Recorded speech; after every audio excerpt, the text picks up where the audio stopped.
Et la rentrée des classes, c'est pour bientôt. À quelques semaines de cette rentrée, plusieurs jeunes se sont donnés aux petits métiers afin d'aider leurs parents dans l'achat des fournitures scolaires.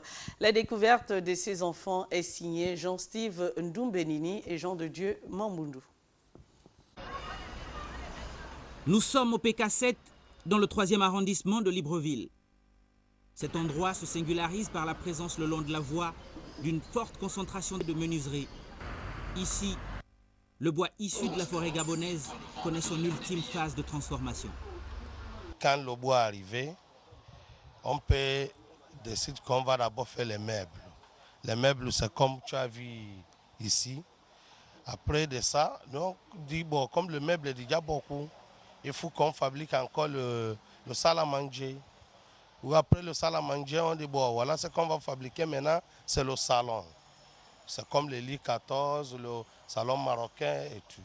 Donc tout ça là, on fait ça par ordre on finit, on fait l'autre. C'est une activité qui marche, mais c'est le métier que les personnes avaient choisi de faire.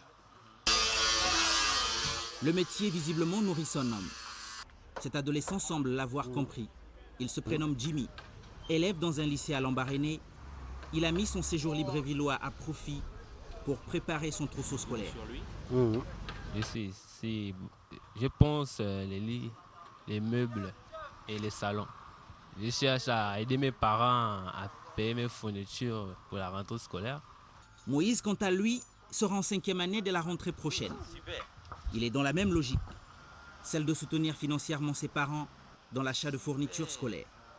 Je suis venu ici grâce à mon frère. Il m'avait dit, allons travailler un jour. Il a dit, on peut aider les parents pour payer les choses, payer les cahiers, beaucoup d'autres choses. Après, je lui ai dit, venez. Après, j'ai rencontré notre oncle. Après, notre oncle nous a trouvé du boulot. Il a dit, il va nous payer. Il nous paye 20 000 à chacun par jour. Très jeune, mais déjà conscient de la nécessité de se prendre en main. Par rapport aux paresseux, que des braquets, voler, marche plus la nuit. C'est pas important parce qu'on ne connaît pas qui on braque normalement. Vous pouvez braquer quelqu'un qui peut passer. Il a son fusil caché derrière lui. Vous lui braquez, il vous fusille. Vous trouvez la mort facilement. Entre-temps, si vous êtes débrouilleux, trouvez votre travail. Ça ne devait pas arriver. Il y a certains frères aujourd'hui qui sont en prison à cause du braquage. D'autres sont morts à cause du braquage. Mais par contre, s'ils m'auront écouté mes conseils, de se lancer au moins dans la menuiserie, ils ne devaient pas se retrouver d'où ils sont maintenant en ce moment. Ils ont en commun leur adolescence, leur courage et le choix de la menuiserie comme job de vacances. À moins d'un mois de la rentrée des classes, ces jeunes gens donnent là, à leurs congénères, un exemple de débrouillardise.